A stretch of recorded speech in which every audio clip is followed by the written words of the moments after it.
కలకత్తాలో డ్యూటీలో ఉన్న డాక్టర్ అత్యాచారానికి హత్యకు పాల్పడ్డ దుండగులను బహిరంగంగా శిక్షించాలని నిజామాబాద్ జిల్లాలో జూనియర్ డాక్టర్స్ చేస్తున్న ఆందోళనకి ఐద్వా మద్దతు ప్రకటించి వారికి సంఘీభావం తెలిపారు. ఈ సందర్భంగా ఐద్వా జిల్లా కార్యదర్శి సుజాత మాట్లాడుతూ డాక్టర్పై అత్యాచారానికి హత్యకు పాల్పడిన వాళ్ళని బహిరంగంగా శిక్షించాలని డిమాండ్ చేశారు. ప్రజల మధ్య ఎలాంటి తేడా లేకుండా కేవలం వాళ్ళ ప్రాణాలను కాపాడడం కోసమే బాధ్యతగా భావించి ఉద్యోగంలో పనిచేసే డాక్టర్లు మాత్రమేనని డాక్టర్లపై దాడులు చేయడం నేరమైన చర్యగా ఆమె వివరించారు.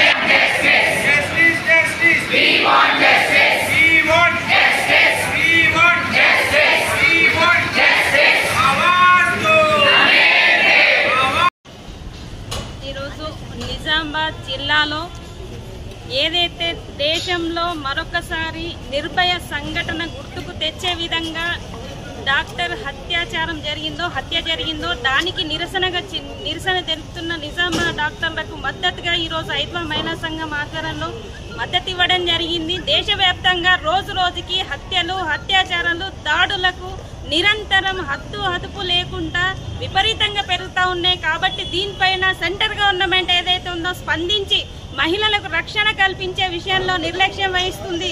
ఏదైతే దేశంలో ఉన్న డాక్టర్స్ మహిళల పైన కూడా అత్యాచారాలు జరుగుతున్నాయో దాన్ని దృష్టిలో పెట్టుకొని వెంటనే ప్రభుత్వం స్పందించి ఎవరైతే నిందితులు ఉన్నారో అందరి ముందు ఓపెన్ గా వాళ్ళని ఉరిశిక్ష వేయాలి. లేదంటే వాళ్ళకి సరి అయిన శిక్ష, ఇంకొక డాక్టర్ని చెడు దృష్టితో చూడాలన్నా కూడా భయపడే విధంగా శిక్ష ఉండాలని చెప్పేసి ఐద్వా మహిళా సంఘంగా కోరుతున్నాం.